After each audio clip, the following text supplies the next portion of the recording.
So I'm going to talk about academic writing, and obviously, I believe this is a topic everybody is interested in. Can you see my screen? Yes, Sure. you can see it. Yes. All right. So let me turn on into presentation mode. Okay. So what I'm going to talk about is I'm going to talk a little, mostly about type of experience I carried out with my students, and going to just to make the story short.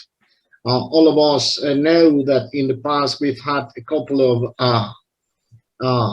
say ways of teaching writing. First of all, when I was a student, it was writing as a product. You have to develop essays, you have to give the teacher paragraph and things like that. Then in the 1990s came writing as a process. Well, these are the two things that came in the past. And I've been looking around. First of all, I try to consult Russians, what Russians say about it. And in generally, the publications I saw in the Journal of Higher Education, teaching writing focuses around writing exercises, lack of competences, grammar, the need to see writing as a separate discipline, knowledge of interdisciplinary culture, create a research culture. But anyway, what I haven't seen is having a look at writing that is writing in English, because even today that if teachers are able to write, at least in universities, if you are able to publish in an indexed journal, then there are some points for the universities. There are sometimes incentives for the teachers. So in one way or another, we have to accept and see academic writing as part of this thing I call linguistic imperialism, in the sense that it's true that we cannot acquire that is native-like pronunciation, but at least we know that we can acquire, we can learn how to write for academia. And this is so because I would say 72% of papers published in 2019 in open journals were written by non-native speakers. And this is something very important. So what I think is that we are not doing things here that other countries are probably doing. And one of them is to accept that we have to teach our students how to see writing as established communicative practices accepted in discourse communities. And these things reflect academic literacy. This is, for me, a very important issue. And when I'm talking here, research articles, I'm talking about dissertation, business reports. Everyone who's teaching English should be clear that if we are going to teach our students how to write, we have to think a little about how they write in this kind of linguistic imperialism I'm talking about. So I'm going to talk a little about genre-based writing. And one of the most important things in genre-based writing is how it is accepted. So genre-based writing is only part of academic literacy.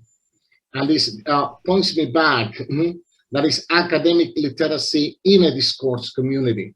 I'm going to talk a little about this discourse community later, and then it implies a group of things. First, cultural literacy, that the person, cannot write about what they don't know. This is extremely important, but at the same time, critically study how to be critical of previous research. And then language is only one part. That is, if we teach our students how to write and don't take into consideration these two aspects, then we are not doing anything practical, I believe so. So this is my model. I believe that we should teach cultural literacy and critical literacy in a top-down approach, and critical and language competence in a bottom-up approach. So around this, there are many things. One of them is a way of teaching this is through Swales'Create research space model. The model is very flexible, applicable, and I believe honestly that this would be a good chance to improve academic writing in our centers of higher education. So I chose to teach the introduction section of academic articles as a genre. Articles are a big genre. Introductions are a subgenre within the article. So it has to do, it's very important because when we send an article, the first things editors do is to have a look at the abstract. If they are interested in it, then they go to research. And then after that, it goes to the reviewer. Editors have lots of work and they cannot read everything. So we have to see that it's a particular class of communicative events. Writers and readers share a set of communicative purposes. They constitute the direct rationale of the genre and shape the structure of the discourse, influences and constraints choice and style. These are two very important things, what type of content and what type of style. Communicative purposes keep the scope of the genre in compatible rhetorical action. That is, not all introductions are the same, but all introductions of academic writing can be read in a similar way. And finally, they exhibit patterns of similarity, that is, introductions, patterns of similarities in terms of a structure, style, and intended audience.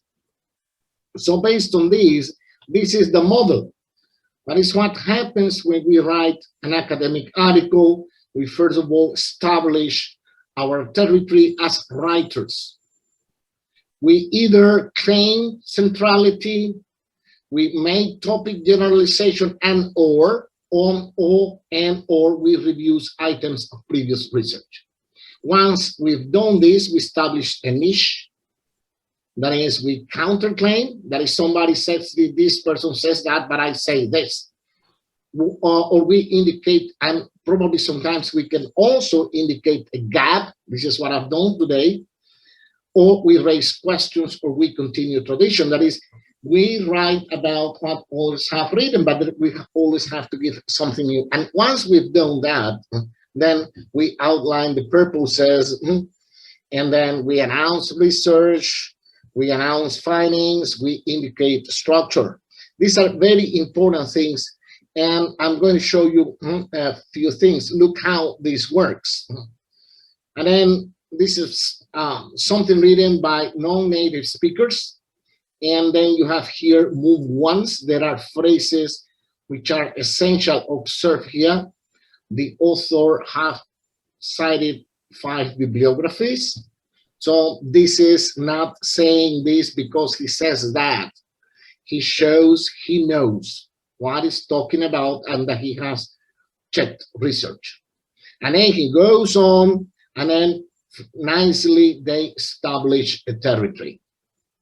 Once they have done it, I sent a handout with this. And then once they've done this, is that they can then, it has a funnel structure, you see? They establish, that is, it's like saying, I know what I am talking about. The next thing, they establish connections with the past, and then they use a linear style. And it's extremely important to establish a linear style. You know, writers don't have to start talking and saying for 2 hours this, and that. That is, it's very clear that they go directly to the subject they want to talk about. Then after that, simply they establish a niche. There is a lot of research, but there is a dearth of research in this. And then he talks about there is 2 samples of research in the area. So they are going to add research in this area. And finally, they occupy. We explore, we do this, and a group of very concrete expressions establishing their message. Well, what happened here, very interesting, what these people have done in their examples that you have, if they have done something. First of all, they know and cite previous research. They know the conceptual apparatus in their field of discourse. They find a gap in science, and they have expressed it in correct English.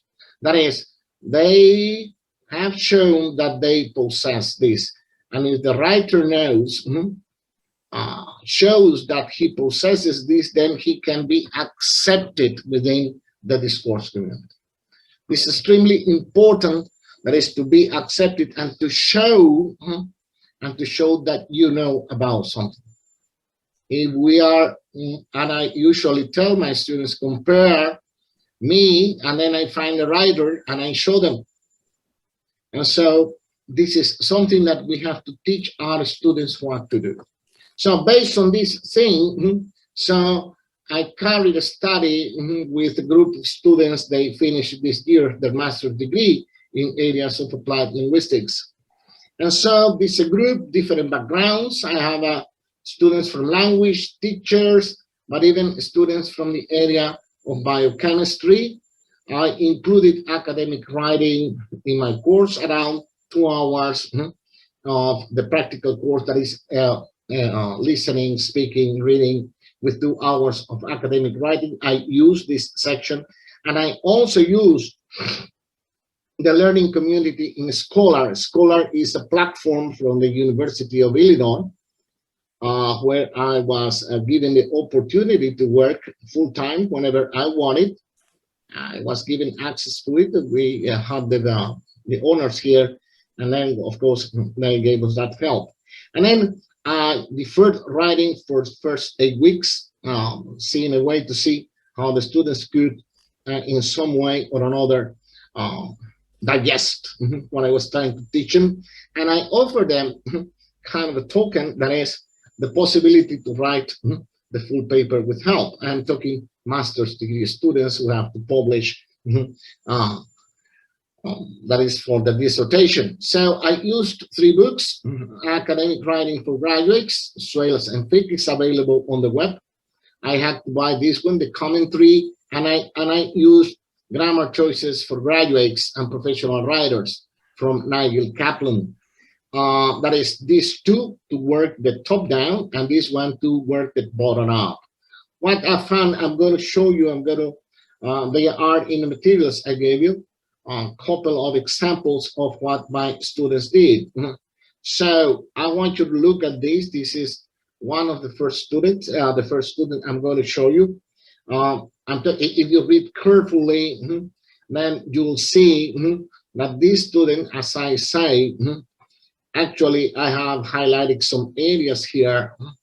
Very good student, very smart, biochemical systems and technologies. But, well, the issue here is when you start reading, she understood all this as a structure, not as communication. That is, in one way or another, when you read this, she fails to justify what she says. This is the big issue. And then opinion is not valid in academic writing. Second thing is, yes, she introduces a definition. The definition breaks the flow of ideas. And then somebody here, she cites, then the citation doesn't have to do anything with the sentence coming after. But, well, she cites these 2 writers. They have their work, but they are not leading writers in the field. This is something extremely important. And then when you read it over with my comments, this student bases everything on opinion. And opinion, again, is not acceptable in academia. you have to justify what you say, much more in when you are writing for others. So, well, she says that because this writer says that it is important, but that despite this fact that it is important, then students are rarely, if at all, in order to taught how to create, understand, and describe infographics. Actually, when you look at this, we don't teach something because something is extremely popular or becoming part of the educational process. But when you look at this statement, and this is how our students write, well, how does she know that the students are not taught this? Does she have any proof of this? This is the big problem here. And so, well, probably this, what comes afterwards is all right, but coming from this background, it tells me, well, there is something missing here. Finally, she's going to suggest tasks for students of URFU that will help them how, well, what do her tasks have that other writers have not written about. This is something I learned from my teacher. My teacher, I had a writing teacher, and she said, well, who are you? Who is going to read you if this person can go to the original writers? That is, it's very naive to believe that if this is the introduction to a paper, then this student is going to be accepted. So what this student shows me is that despite her language level is acceptable at the sentence level, she has to improve her that is, using language as discourse. Second thing, she understood cards as a structure.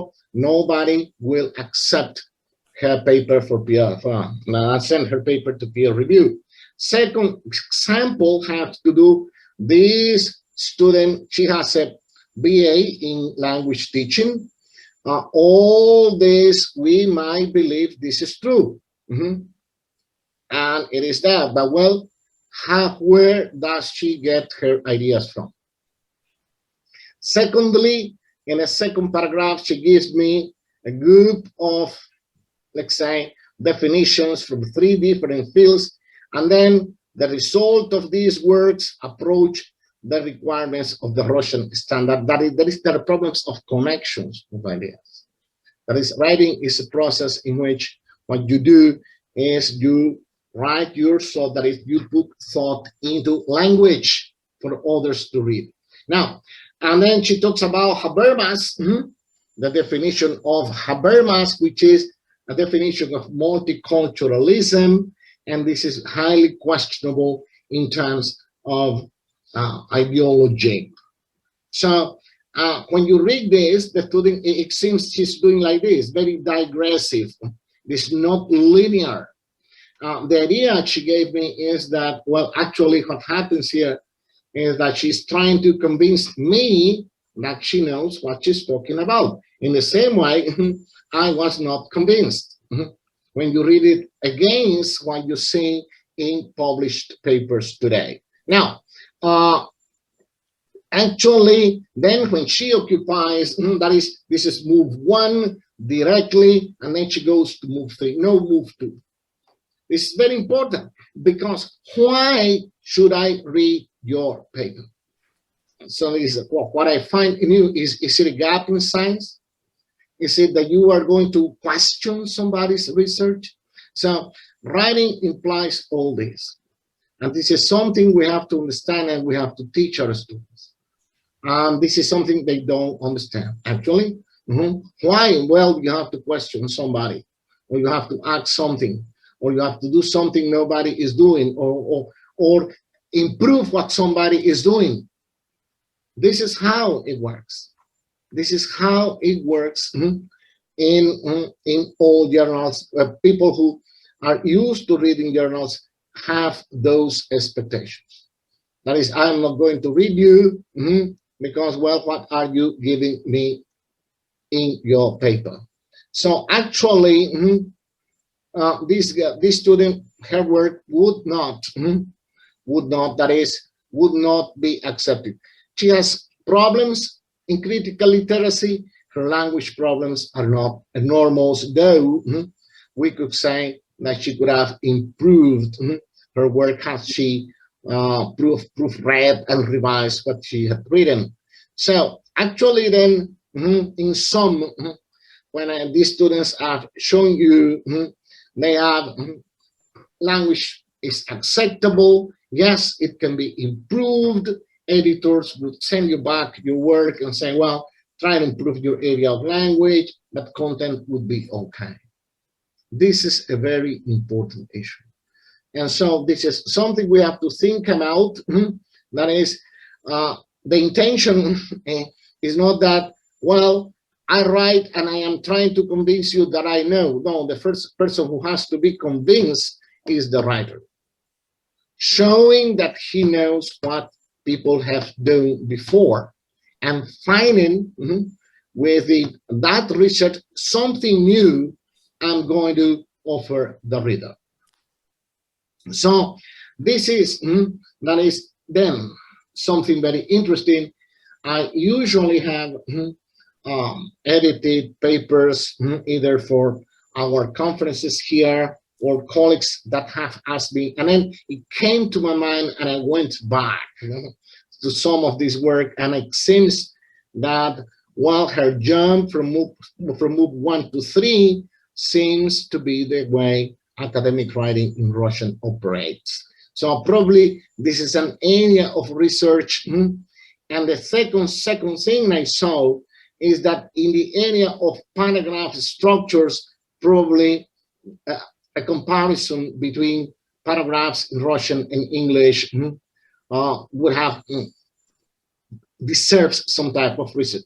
Probably also there are problems here that they couldn't do it because they tell you, we understand, we can do this, we can do that, but there are problems of transfer, mostly in the area of grammar. You know, one way or another, the choice of materials, that is, and the use of scholars were technically correct.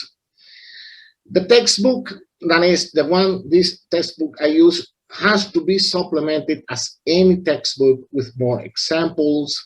The students need more time to familiarize themselves with the rhetorical moves, probably teach each move apart, probably then making them together as a whole would be a good solution. This is something I'm thinking, and then I will come up with a solution. We have to focus more on meaning, making, that is, use of grammar to focus more on meaning. That is how students can manipulate grammar through grammatical choices. That is how can they manipulate ideas. This is extremely important, I believe. Students tell you, but the grammar is correct. Yes, but teaching is not grammar. Teaching is what, that is, writing is not grammar. Grammar is important, but it doesn't define anything. Then probably introducing tutoring sessions or in class discussions as feedback. The use of a scholar was really great, but the students are afraid to criticize each other. And then when I asked, when a student told me, teacher, is that we only help friends. Unbelievable. They only help friends. So this is another thing we have to work on. That is how students can help each other in the learning process. I'm sure you've seen sessions in books, sections in books, and also in articles that is called acknowledgements. That is, you give your paper to colleagues, check what I have written, tell me, give me feedback. This paper I finished writing, and I am very glad because Professor Swales accepted to have a look at the paper before I presented it for publication. So these are things that, in my opinion, we have to work. And well, what I have, actually, I don't have conclusions. Interestingly, well, what I saw is that my students have only basic cultural literacy. and this impedes the formation and development of critical skills. And it has to do with what I was saying, Professor Polskaya, is that we have to work in that direction. And I believe that this is something serious. And then my question, is this related to reading only Russian sources? Most of my students only read in Russian. You give them a text in English and they are afraid. They have not been trained to do that. Now, whose job? Is it the language teacher's job, or providing that is cultural, that is academic literacy? It's part of the teachers who teach that is other subjects. When should this begin? When should cultural literacy begin? Should this begin, should this begin in primary school, in secondary school? I see children, my boy, writing a paper that is writing something, and then he just copies and pastes. He does not cite. He does not read. And this is what I see now. Many of my students do that. What is the role of collaborative learning in writing? How can students can help drugu, like Russians say? How different are the Russian and English rhetorical moves in research articles? Probably then this would be a good area where we have to work. At the same time, I saw my students have problems in paragraph structures, more opinions than facts, how to use grammar choices to be, wordiness. So same way, questions. How to solve the gap between knowledge, that is knowing that a paragraph has a main idea, supporting ideas, and concluding ideas. How to solve this gap between knowledge and performance. How to solve the problem between what I know and how I use it. These are things that still I have to go on researching, and I hope that I will find an answer. In the end, none of my students showed intentions to finish the paper. Many of them, when I asked them, they told me, teacher, really, it's too much work. Actually, I don't have much time for this. So, my dear, can I finish here? So, how do I go back? You have just to stop slide sharing. I will try. No, it is in Russian. So it's on the top. Oh, what is it? Yeah, here. Bazovui. You don't know how to switch it off? Rafael, sorry. What seems to be the problem? Stanovic demonstration. So, yeah. Thank you. If you have any questions, I will be glad to answer them. So we have 2 minutes for questions and answer session. Has anybody got any questions? 3. Comments? Just one short question. Do you teach your students peer editing techniques? Yep, a scholar allows to do that.